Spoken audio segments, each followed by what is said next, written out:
pemirsa, supportnya di 149, resisten hingga ke 180.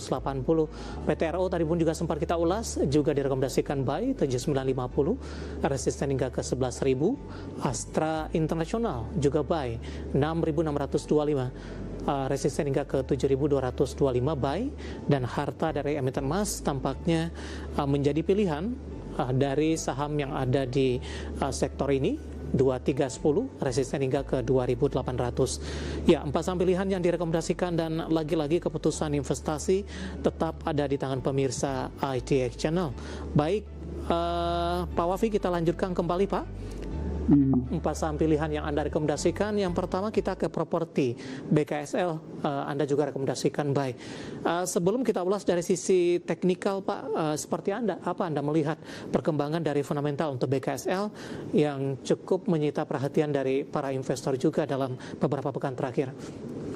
Ya, secara potensi sebenarnya cukup bagus ya untuk sektor properti, tidak hanya BKSL. Karena kalau kita lihat memang di tahun lalu kan ada tren penurunan BI rate dan kelihatannya masih akan berlanjut di tahun ini. Kita sama-sama tahu ketika ada tren penurunan suku bunga itu akan berdampak positif pada emiten-emiten yang memang sensitif terhadap tingkat suku bunga, salah satunya adalah sektor properti. Kemudian yang kedua adalah kalau kita lihat di tahun ini memang temanya kan ekonomi kembali pulih, dan salah satu yang terkena katalis positifnya atau dampak positifnya itu adalah sektor properti. Dan yang ketiga adalah kalau kita lihat spesifik dengan BKSL kan kalau kita lihat ada beberapa kerjasama yang telah dilakukan, misalkan seperti pengembangan medical tourism di wilayah Kucinggo itu sendiri, salah satunya ada. Itu menjadi salah satu potensi bagi BKSL ke depannya. Secara fundamental sebenarnya saya melihat BKSL ini memiliki potensi yang cukup bagus, namun memang masih perlu ada disiplin dari sisi eksekusi proyeknya dari BKSL itu sendiri. Dan kalau kita lihat secara teknikal sendiri, memang saham ini masih bertahan di fase bullish-nya nih pada itu, dengan bertahan di atas EMA 100-nya itu sendiri. Jadi saya rasa di level harga saat ini untuk BKSL itu di 161, ini posisinya masih relatif cukup rendah. Level support tadi di 149, resistance terdekat di 180, masih ada potensi untuk menuju ke level 180 terlebih dahulu. Baik, penutupan hari ini di 161, menguat di 1,90%, dan lagi-lagi keputusan investasi tetap ada di tangan pemirsa ITX Channel. Yang kedua, dari saham konglomerasi, Pak, ada PTRO. Tadi pun sebenarnya juga sempat kita ulas di posisi dialog segmen pertama. Anda juga rekomendasikan buy. Dan review singkat saja, Pak, target ke 11.000 itu sampai kapan dengan PTRO? Apakah memasukkan indikasi dari bayang-bayang indeks MSCI tidak, Pak? Ya, saya rasa memang untuk level 11.000 ini paling tidak bisa tercapai dalam 1-2 minggu ke depan. Saya rasa setelah clarity dari pengumuman ya yang kelihatannya akan terjadi di akhir pekan ini, itu akan bisa jadi momentum PTRO untuk kembali rebound menuju ke level 11.000. Jadi itu yang kemudian saya lihat dari sisi PTRO. Selain tadi kalau kita lihat posisi harga saat ini sudah menyentuh level MA 100-nya, harganya juga sudah turun mungkin lebih dari 5 hari berturut-turut, sehingga memang posisi harga untuk saat ini memang sudah masuk ke area jenuh jual. Baik, buy di level berapa, Pak? Untuk di level saat ini tadi di sekitar 8.400 sampai dengan level 7.900 itu adalah area support, bisa dipertimbangkan untuk akumulasi beli di level itu. Baik, hari ini di 8325, Pak, melewati level support tidak ini? Betul, ini sudah masuk ke area support sebenarnya Pak Dev. Jadi bisa dipertimbangkan kalau mau mulai cicil masuk, tapi tentu strateginya tetap cicil masuk ya. Saya lebih menyarankan untuk akumulasi beli di level-level, jangan masuk sekaligus di satu level. Oke, dari PTRO kita beralih ke saham pilihan selanjutnya, saham big cap, ada Astra Internasional juga direkomendasikan buy. Kemudian kita akan coba update ini posisi penutupan untuk SII hari ini berbalik menguat, Pak, di menit-menit terakhir jelang penutupan perdagangan di sesi kedua, dan juga mengarahkan indeks harga saham gabungan untuk ditutup di zona hijau. Berbalik menguat di 0,73%, 6875. Buy di level berapa? Ya, di level sekarang sebenarnya masih bisa dipertimbangkan jika mau entry 6875. Ini masih jaraknya masih belum terlalu jauh dibandingkan level supportnya di 6625, dan jarak menuju ke level resistance-nya juga masih terbuka ruang cukup lebar juga, yaitu di 7225 ya. Dan saya rasa ini kelihatannya masih akan melanjutkan tren rebound ke depannya ya, setelah kalau kita lihat anjlok yang terjadi di pekan lalu karena ada isu korporasi yang ternyata memang secara dampak fundamental kalau kita lihat tidak terlalu berdampak signifikan sebenarnya ke Astra International. Baik, peluang untuk ke level 69 dan 7.000 Pak? Ya, saya rasa peluangnya masih cukup besar. Level 7.000 dalam satu pekan, level 7.000 ini kelihatannya akan tercapai di pekan ini ya, dan resistance di 7225 kelihatannya bisa dicapai di pekan depan. Baik, penutupan hari ini di 6.875 menguat di 0,73%. Dan lagi-lagi keputusan investasi tetap ada di tangan pemirsa IDX Channel. Kita beralih ke saham pilihan terakhir Pak, emiten emas ada Harta direkomendasikan buy, supportnya saya ulang kembali 2310, resisten hingga 2.800 pemirsa. Sementara di penutupan perdagangan di sesi kedua hari ini, Harta menguat di 4,72% di 2440. Sebelum kita mengulas teknikal Harta Pak, bagaimana Anda melihat laju dari harga komoditas emas global yang sampai hari ini kembali mencatatkan rekor baru, update di sore hari ini sudah di 5.100-an Pak Wafi? Ya, saya lihat memang tren harga emas ini masih akan relatif cukup tinggi ya, masih ada cenderung akan mengalami kenaikan meskipun dari sisi kenaikannya sendiri sepertinya tidak akan setajam yang terjadi di tahun lalu, jadi kelihatannya akan lebih landai kenaikannya. Saya melihat ada observasi dari sisi resistance mungkin di sekitar level 5.400 untuk level harga emas sebelum kemudian melakukan koreksi dan kembali normal, jadi lebih cenderung stabil ya di sekitar level 5.000-an. Jadi itu yang saya lihat dari sisi harga emas di tahun ini. Kemudian memang dari sisi impact-nya ini sedikit banyak juga akan mendorong dari sisi ASP atau harga jual rata-rata dari emiten-emiten emas, baik itu yang produser, gold miner atau yang masuk di sektor hilir. Baik, pertimbangan memilih Harta masuk ke dalam sampilan dibandingkan dengan emiten-emiten emas lainnya? Ya, karena kalau kita lihat memang Harta ini yang salah satu yang paling lagging ya dibandingkan dengan emiten-emiten emas yang lain. Kalau kita lihat memang posisi seperti Antam hari ini sudah naik jauh sendiri, kan sudah masuk ke area jenuh beli, kemudian juga Arci pun sama, PSAB juga menunjukkan sinyal yang sama. Yang masih lagging dan berada di area supportnya untuk saat ini adalah Harta. Jadi bagi teman-teman investor yang memang masih mempertimbangkan masuk lagi atau menambah posisi, memang saat ini Harta menjadi salah satu pilihan karena posisi harga saat ini itu dari penutupan 2440 itu masih di dekat area support MA20-nya, jadi masih ada ruang untuk entry dibandingkan dengan emiten-emiten emas lainnya seperti Antam, SHB atau Arci yang memang sudah cukup tinggi. Buy di level berapa Pak untuk Harta? Di level saat ini di 2440 sampai dengan level 2310 itu udah dekat di area support, sudah bisa dipertimbangkan jika ingin cicil. Baik, 4 saham pilihan yang direkomendasikan pemirsa ada BKSL, PTRO, Astra International dan juga ada Harta. Dan lagi-lagi keputusan investasi tetap ada di tangan pemirsa IDX Channel. Pak Wafi, kita hold kembali Pak. Saya akan coba sampaikan update penutupan perdagangan di sesi kedua hari ini dan juga beberapa informasi grafis yang berhasil dihimpun oleh tim redaksi kami. 4.975.334 di mana indeks harga saham gabungan belum mampu kembali di atas level 9.000-an pemirsa. Intraday terendah hari ini di 8.923, intraday tertinggi di 9.058. Kita ke grafis yang pertama, kita akan coba lihat penutupan posisi beberapa indeks lainnya di penutupan sesi kedua hari ini. Dapat Anda saksikan grafis di layar televisi Anda, MNC 36, Jakarta Islamic Index dan LQ45 kompak ditutup di zona hijau. LQ45 bahkan melesat di atas 1% dan juga Jakarta Islamic Index. Rotasi pergerakan sektoral, barang baku masih melesat di 4,45%, transportasi dan logistik menguat di 1,67%, energi hari ini melemah di 2,39%, dan properti juga tertekan di 2,04%. Grafis selanjutnya, saham-saham yang hari ini masuk ke dalam deretan top gainer pemirsa ada Antam. Hari ini melesat nilai transaksi 2,3 triliun rupiah. BRMS juga menguat di 1,8 triliun rupiah. MDKA ditutup di zona hijau 3850 dan emas hari ini melesat di Rp7.300 per saham. Grafis yang terakhir, saham-saham yang hari ini menjadi pemberat, ada Bumi melemah di atas 9%, nilai transaksi jual di 2,91 triliun rupiah. PT RO hari ini juga makin jauh meninggalkan level 11 ribuan di 8.325. BMRI melemah ke 4910 dan Dewa hari ini juga melemah cukup dalam di Rp630 per sahamnya. Updatean posisi pergerakan perdagangan di sesi kedua hari ini, dan semoga bisa menjadi salah satu referensi Anda terutama dalam menghadapi perdagangan hari selanjutnya.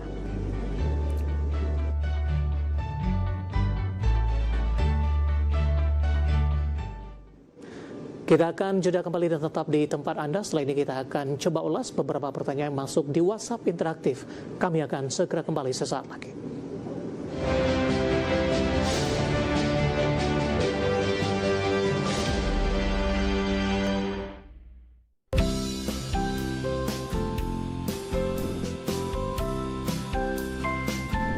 Initial Public Offering atau IPO adalah proses di mana perusahaan dapat go public dengan menjual sahamnya kepada masyarakat umum di pasar modal melalui bursa efek.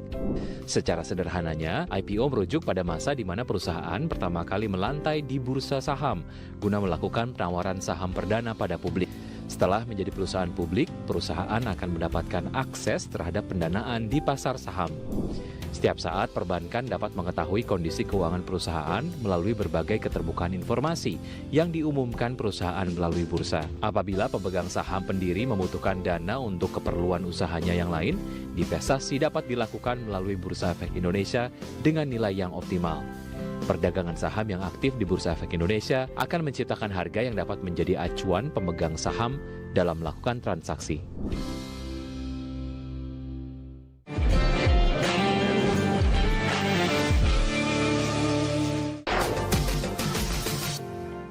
Umumnya, reksadana diartikan sebagai wadah yang dipergunakan untuk menghimpun dana dari masyarakat pemodal untuk selanjutnya diinvestasikan dalam portofolio efek oleh manajer investasi. Reksadana merupakan salah satu alternatif investasi bagi masyarakat pemodal, khususnya pemodal kecil dan pemodal yang tidak memiliki banyak waktu dan keahlian untuk menghitung risiko atas investasi mereka.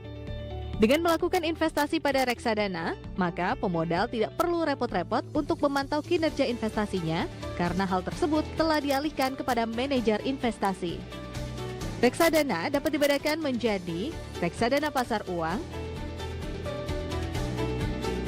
reksadana pendapatan tetap, reksadana saham, dan reksadana campuran.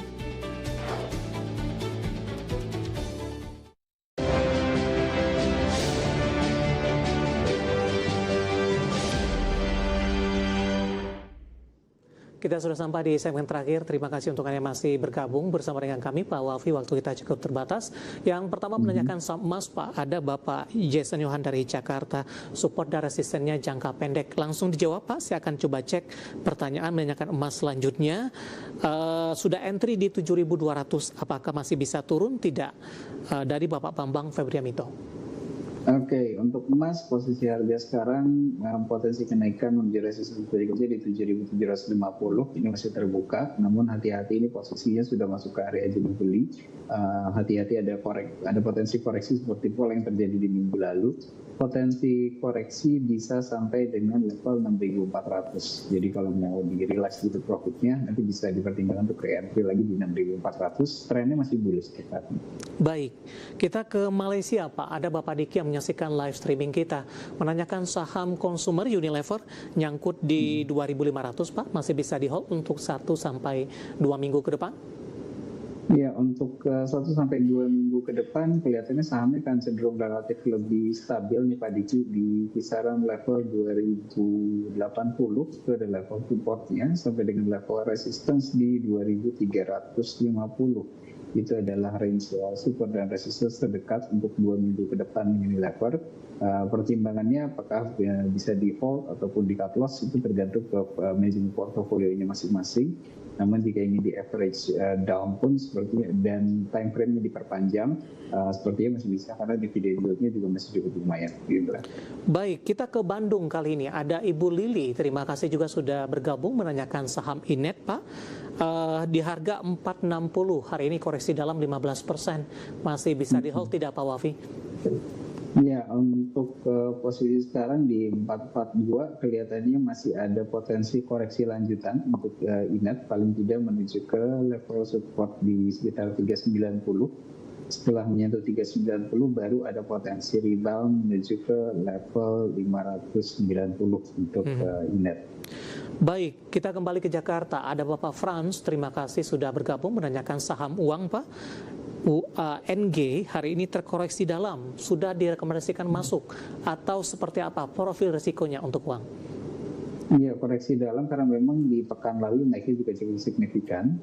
Koreksinya sudah cukup terbatas. Saya melihat level support di 4990. Posisi harga sekarang di 5.475, kelihatannya masih ada potensi koreksi lagi. Entry bisa dipertimbangkan di dekat-dekat level 5.000 karena itu adalah perbatasan koreksi dan biasanya akan menjadi level support yang cukup kuat juga. Level resistance terdekat saat ini ada di 6650 untuk uang.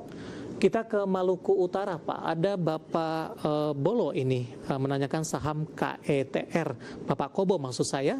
Hari ini koreksi juga cukup dalam Pak, berbalik arah melemah, baru ingin masuk juga, direkomendasikan tidak Pak Wafi? Iya, untuk KETR hati-hati ini masih di perbatasan dari MA20-nya ya Pak. Sebaiknya tunggu dia breakout level 920 terlebih dahulu. Jika mampu breakout 920, maka dia akan mengkonfirmasi fase bullish-nya menuju ke level resistance di 1120, itu adalah target resistance terdekat. Namun jika tidak mampu di 920, hati-hati ada koreksi lanjutan hingga ke level 710. Baik, kita beralih ke Bapak Robertus nih Pak, juga dari Maluku, menanyakan saham itu Pak, saya akan coba cek lagi ini. Eral Pak, bisa mulai masuk tidak untuk Eral? Untuk Eral masih belum, karena ini baru koreksi hari pertama, masih level harganya di 362, penutupan hari ini masih berada di dekat level resistance ya.